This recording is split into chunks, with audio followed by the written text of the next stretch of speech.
Welcome to another What Is It Wednesday video, coming to you from a cold and blustery location where I found something along the roadway, situated right there.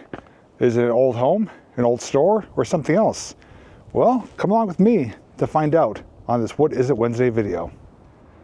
It's definitely a winter wonderland around here. It looks like possibly an outhouse back there, and a property that is slowly being reclaimed by nature. And I'm stepping on some frozen material that I'm crushing and sinking through.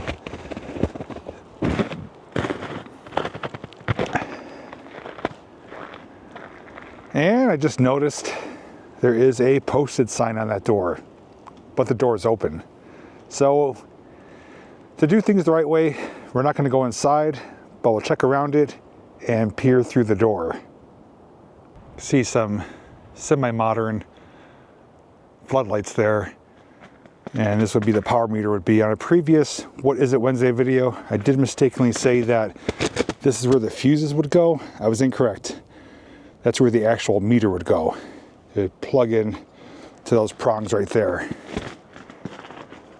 You can see the front door is basically encased in vines,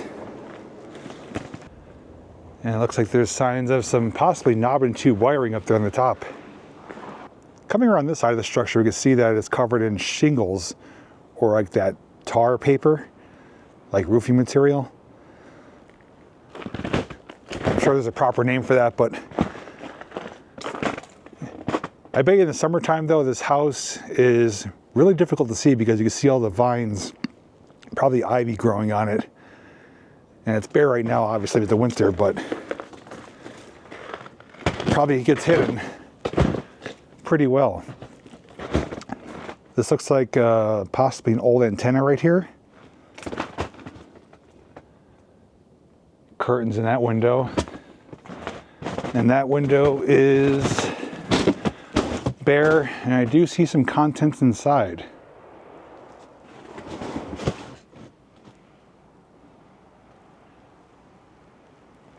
Gutters are jam-packed with material. This looks like possibly an addition coming out here.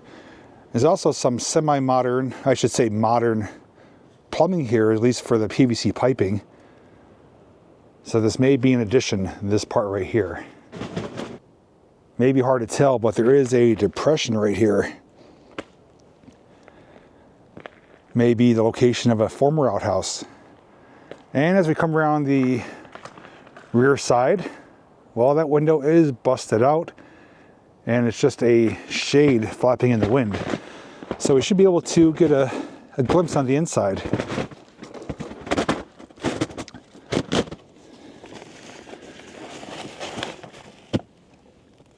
Okay, so this is a fully furnished home. I'm basically looking through the screen on the camera because I'm bending over here, and there's things hanging on the wall, furniture. Looks like some light fixtures up there.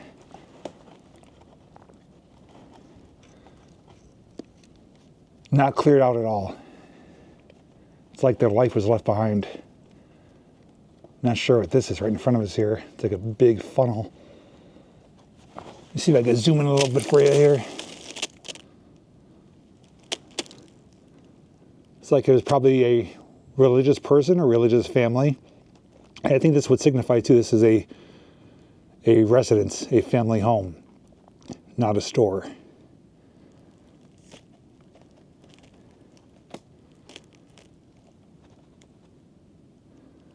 So that's basically looking in the, what I'm calling the addition part of the home.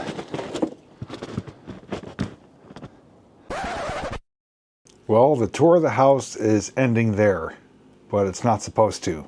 Let me explain. When I filmed this house, I also filmed it on the same day of another adventure. I had a total of roughly 40 some video files. The house itself only consisted of 8 video files. Not much at all. When I got home, I extracted the SD card, popped it in the computer, and transferred the files into the corresponding folders. One for the house, one for the other adventure. The one for the house I knew had 8 files. Everything else was for the other video. And all I did was go through, select them, transfer them, and then once they're all done, I format the card so I could film again on a clean slate. Well, everything went according to plan until I went to start editing the video. And where I am, and the next clip that's on there is not the one that's supposed to be there. I went through the folder and files 1, 2, 3, 4, 6, 7, 8 are there. Number 5 didn't transfer. And needless to say, it was a rookie mistake on my part. I must have just oversighted it, not clicked on it, and didn't pay attention to how many files actually transferred to the folder. It's either that, or it could have been just a glitch that it didn't transfer properly. I don't think that's the case, because that's never happened. I think I just failed to click on that individual file, and I assumed I had all 8, but I only transferred 7. So we are missing an important file of footage. So although I don't have anything to show you, I could at least explain what I witnessed and able to share some more details with you. So upon showing that last clip that you saw where we stopped the video, I did go onto the other side of the house and showed the back portion, which is collapsed in. It looked like a back porch area, but the roof was caved in. Just a couple items in there. Nothing really important, nothing impressive, but I did venture over to the outhouse. And I have to say, the outhouse, I wish I really got on footage, because it's probably one of the most unique outhouses I've ever come across.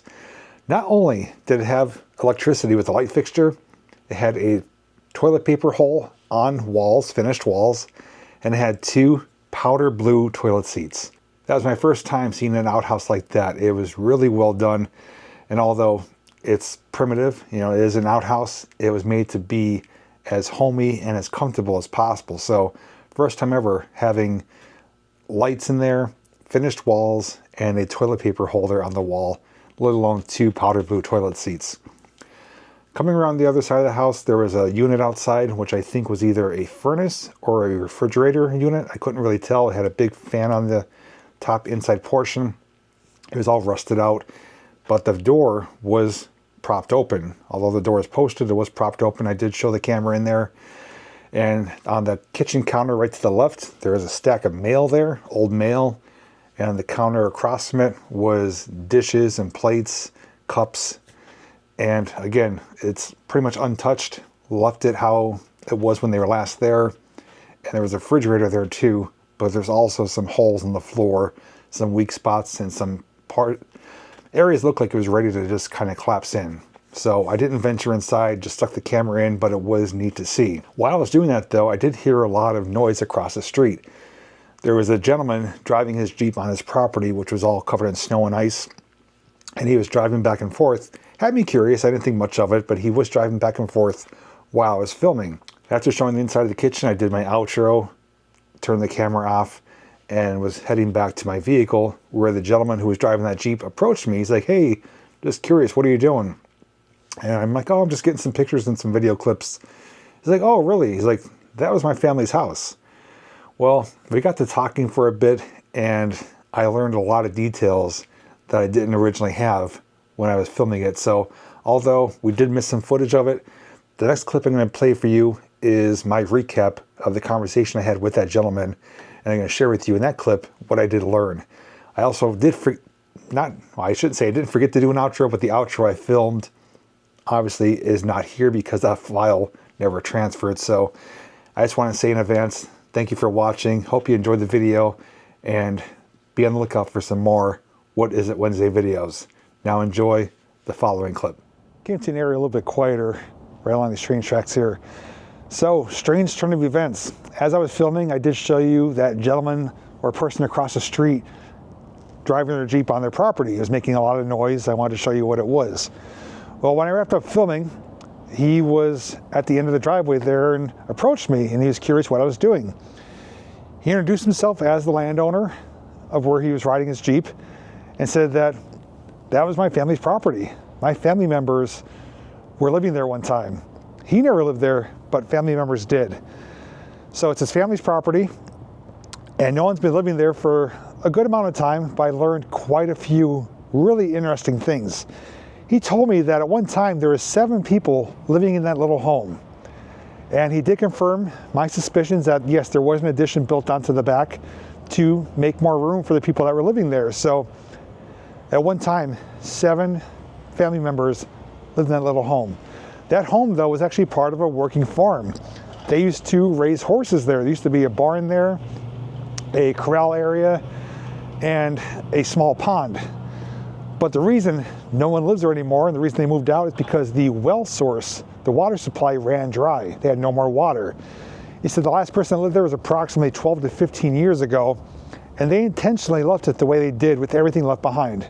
They basically want to leave that as like a living memory of their livelihood, showing, you know, where they came from, what they had, and if they ever wanted to come back, everything was still there. So although it's more or less a time capsule right now that's falling apart, it is intentionally left like that, and we know why they left and why no one ever came back.